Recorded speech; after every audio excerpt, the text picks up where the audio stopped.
جب عثمانی ترکوں کے پاس کوئی مہمان آتا تو وہ اس کے سامنے قہوہ اور سادہ پانی پیش کرتے۔ اگر مہمان پانی کی طرف ہاتھ بڑھاتا وہ سمجھ جاتے کہ مہمان کو کھانے کی طلب ہے، تو پھر وہ بہترین کھانے کا انتظام کرتے، اور اگر وہ قہوہ کی طرف ہاتھ بڑھاتا تو وہ جان لیتے کہ مہمان کو کھانے کی حاجت نہیں ہے۔ اگر کسی کے گھر باہر پیلے رنگ کے پھول رکھے نظر آتے تو اس کا مطلب ہوتا کہ اس گھر میں مریض موجود ہے۔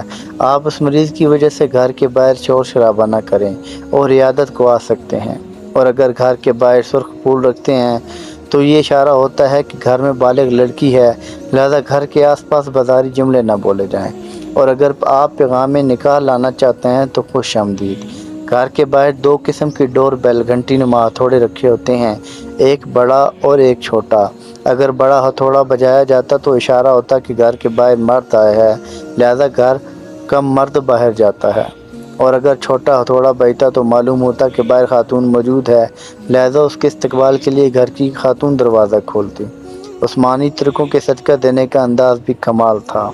ان کے مالدار لوگ سبزی فروش یا دکانداروں کے پاس جا کر اپنے نام سے کھاتہ کھلوا دیتے، اور جو بھی حاجت مند سبزی یا راشن لینے آتا تو دکاندار اس سے پیسہ لیے بغیر اناج و سبزی دے دیتا تھا، یہ بتائے بغیر کہ اس کا پیسہ کون دے رہا ہے۔ کچھ وقت بعد وہ مالدار پیسہ ادا کر کے کھاتہ صاف کروا دیتا۔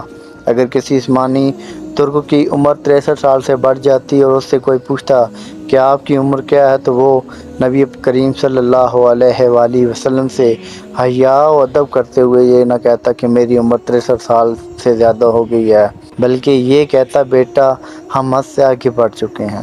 کیسا ادب، کیسا عشق تھا ان لوگوں کا، کیسی بہترین عادات تھیں ان لوگوں کی۔ یہی وجہ تھی کہ عالم کفر نے سلطنت عثمانیہ کے غداروں سے مل کر ٹکڑے ٹکڑے کر ڈالا۔ اگر ویڈیو اچھی لگے تو لائک اور شیئر ضرور کیجیے گا۔ جزاکم اللہ خیر، سلام پہنچے۔